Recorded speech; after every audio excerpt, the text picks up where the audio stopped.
those communication breakdowns on Sunday? What's been the point of emphasis? Yeah, you just watch it, move on from it, correct it. Like I said, after the game, they're easy fixes, just like simple busts that we weren't paying attention. So it's easy fixes. We moved on from it, and we're gonna get ready for Arizona. You probably got more experience than anybody in this room with playing against Kyler Murray. What makes him so difficult? I mean, he's a road runner. He's just so quick, so fast. I was talking to Case Keenum, and he was like, free rushers at him is kind of like what he wants. He just dances around people. So it's kind of like you got to tempo your rush and try to keep him in the pocket. He's a shorter stature guy, so it make it hard for him to see, especially with our D-line. They're so big. So I think that's like the emphasis of this week, try to keep him in the pocket and not let him get outside. San Francisco was able to do that. How did they do that? I think, like you said, just tempo your rush. You can't just try to blow off the ball and beat the guy in front of you because that's what he likes. He'll dance around you. He can get out of the pocket any gap, any little small seam you give him. So I think you just got to tempo your rush, keep him in there, and when he tries to escape, then you try to activate and get a sack. It kind of goes against your natural instinct as a pass rusher, though, doesn't it? It does, definitely does. I'm not a pass rusher, but just, our guys, they want to get off the ball, play fast, get to him as fast as you can. But I think just trusting in the fact that that's what he likes doing, that's what he's been making a killing on, you kind of got to taper back a little bit. And then as a safety, do you have to sit back until he crosses the line of scrimmage, so you don't get sucked into run defending and then he throws it over your head? Oh yeah, you definitely gotta. If you're deep, you gotta stay deep. If you're short, you can go try to make a play on him. But it's one of those weeks you just gotta cover your man twice. You gotta plaster. The play is never over till the whistle blows. Kind of like week 1 and a couple other games that we had. So we just gotta stay on top of it. John, do they go 3 and 4 wide more than most teams? Absolutely, definitely 4 wides.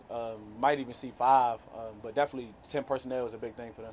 So this little Rondale Moore kind of troubles me. Has he been a focal point of the defensive game plan? Definitely, he's like a gadget guy. He's blazing speed. You definitely got to know where he is. They move him around a lot to catch our eyes, so they can hit a run, and he can do a lot with the ball in his hands as well. So it's definitely been an emphasis, and we got to keep an eye on him. I think when we talked to you a week ago, you said you'd never played this much just free safety. Mm-hmm. So kind of what are the challenges of getting used to being back in the post all the time? Yeah, it's just getting used to it. Like you said, it's just taking reps. I just remember moving around everywhere in the past, but I think I'm getting more comfortable as I go on. To me, it's still early in the season. I know a lot of people want you to be perfect right away, but it takes time, and I'm getting more and more comfortable each week. Is it more boring just being back there as opposed to moving around? A little bit more, but everybody has a role on the team, and I want to be great at mine. I want to perfect it, and there's definitely opportunities to be made playing that position.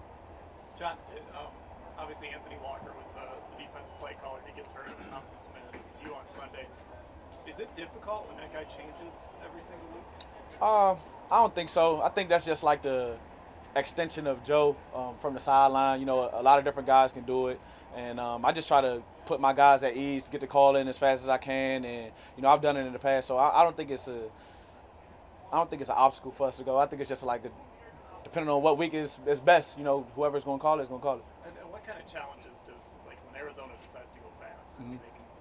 They can be one of the fastest tempo teams in the league. When they decide to do that, what challenges does that present as far as getting that play in and getting everybody set? Right. I think it's just getting the call in, getting lined up, and that's something that we've been practicing. Guys just being near their spot on the field. I can't be up on the line of scrimmage all the time. If my job is to be deep, I got to kind of call the play from maybe about 8 yards. I got to be fairly deep, close to where I'm going to end up playing. And I just think we just got to communicate, get the call across the board to the corner that's furthest away from the sideline. Guys that's close to the sideline, maybe look and get the call. So it's just another thing to get ready for. You've talked a lot about how much pride you take in being the communicator out there. So when those 2 plays happen like they did last Sunday, how personally do you kind of take that when there's a miscommunication that leads to a guy that wide open? Right. Yeah, I was upset. I was hot.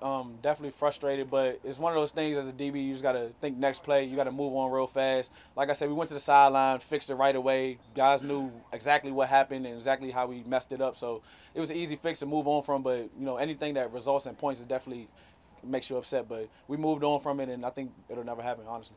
John, you guys gave up 6 points, 7 points, and then 47. Is that just going to happen just because of how good some of these offenses can be?